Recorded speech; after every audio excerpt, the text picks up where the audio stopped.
Hi there. If you're a mom dealing with the challenge of raising kids while battling the effects of your childhood trauma, this podcast is for you. This is Motherhood Unmasked, the podcast for you, the mom battling the effects of your childhood trauma. I'm your host, Vanessa Harris, and I'm so glad you're here. A friend of mine has a granddaughter who is adorable. She's sweet, spicy, and smart as a whip with a smile that will melt any heart. And now that she's walking, she plays a little hard to get. She took a while to give me a hug last time we met, and when I didn't expect it, she ran up to me with the biggest smile. Actually, she ran into me, and unfortunately, she ran smack dab into my chunky butterfly pendant. She pulled back and looked at me stunned, reading my face to gauge her own response.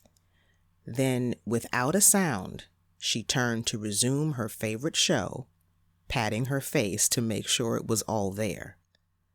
A few moments later, she ran towards me with a big smile, then suddenly she stopped mid-stride. All traces of her smile disappeared. She remembered the pain, associated it with hugging me, and decided to keep her distance.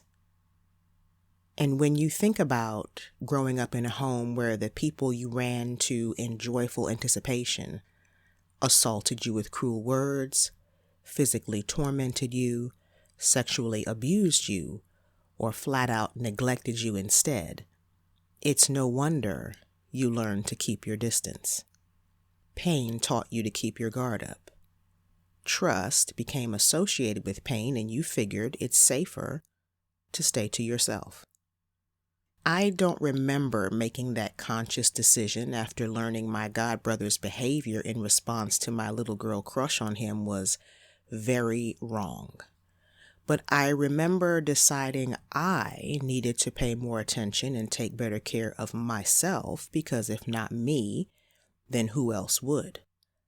I believed it's up to me to not get taken advantage of again. And while that inner vow seemed logical, it's an inadequate solution to a complex problem a young girl shouldn't have to navigate alone. And if you made a similar vow as a child, the little girl in you keeps it like a pinky swear. She holds the grown-up you to it as well, even subconsciously. So since a person caused you pain, you need to protect yourself, your heart, from people. The problem is when you attempt to close yourself off from pain, you also close yourself off to possibility. The possibility of connecting with someone in a life-giving relationship that builds you up instead of tears you down. And can we talk about how draining it is to stay guarded? It takes so much energy to stay on high alert, trying to decode someone's intentions. But I've learned that just like hurt comes through people, so does healing. And don't be surprised if it takes counseling to help fine-tune your antenna to spot healthy people instead of always assuming the worst and preparing for it. Because if you're going to live the abundant life God has for you, you need company along the way. We're not meant to do life alone.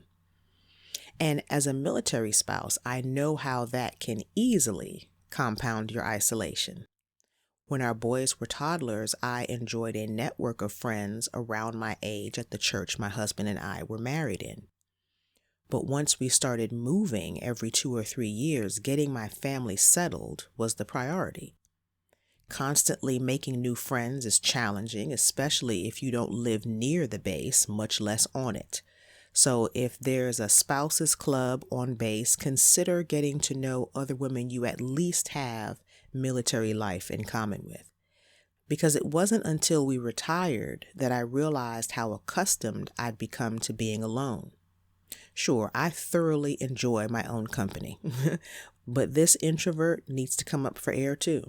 I need to stay open to the possibility of relationships that bless me and balance out the memories of experiences that didn't. I think about a miracle concerning a man named Lazarus. Jesus raised him from the dead, but by the time Jesus showed up, Lazarus had been dead 4 days. Family and friends buried him by shutting him in a cave behind a huge stone. But when Jesus came, he had those same people move the stone away from the cave before he raised Lazarus from the dead. Childhood traumatic events have a way of draining your soul till you move through life as a shell of who you were or could be. Then to add insult to injury, you feel isolated by the shame and the lie that nobody cares what happened to you. And while the isolation is painful at first, you embrace the wall because it protects you from others who may hurt you. But you're alive behind that wall, and you deserve to live. And I know what you may be thinking. Why would I want to ask the people who used and abused me to move the stone their actions made possible? Because even if you did ask, they wouldn't take responsibility for what they did to you. I totally understand how you feel. And while it would be right for them to take responsibility for what they did, they may never do so, which would still leave you at their mercy like you were as a child. But what if what you really need is anyone who will acknowledge the wrong, validate your pain, and see there's more to you than what happened to you?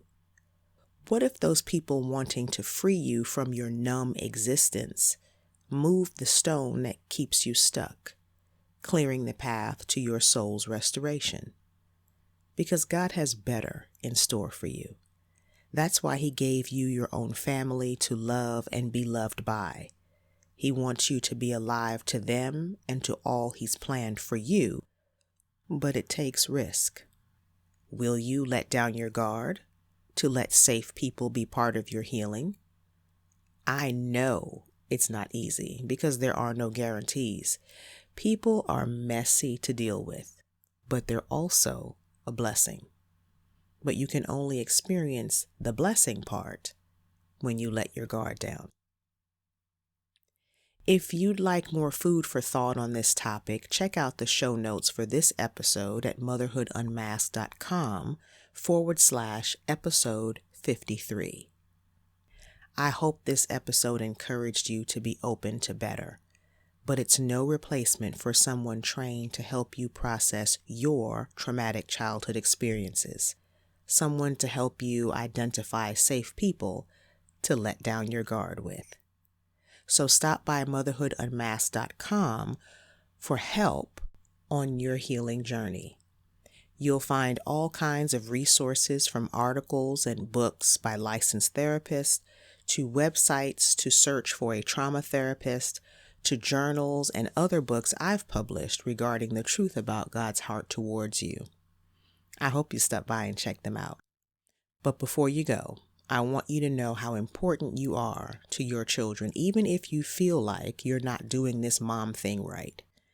Your kids have no idea how you fight your past to give them the nurturing and support you didn't receive as a child, and they don't know to thank you for persevering when you feel completely overwhelmed.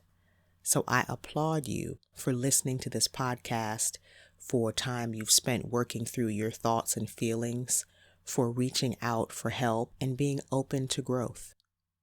It's not about being the perfect mom, but about being as healthy and present as you can. So until next time, please remember, when it comes to you being the mother of your children, you're still the woman for the job. I'm rooting for you. Take care. Thanks so much for hanging out with me and making Motherhood Unmasked part of your day today. If you would, go ahead and hit the follow or subscribe button so that you know when new episodes air and so that other moms will be able to find out about the show. Motherhood Unmasked is brought to you by Vine Life Faith, where we're breaking negative cycles and building healthy community through connection with Christ. VineLifeFaith.com.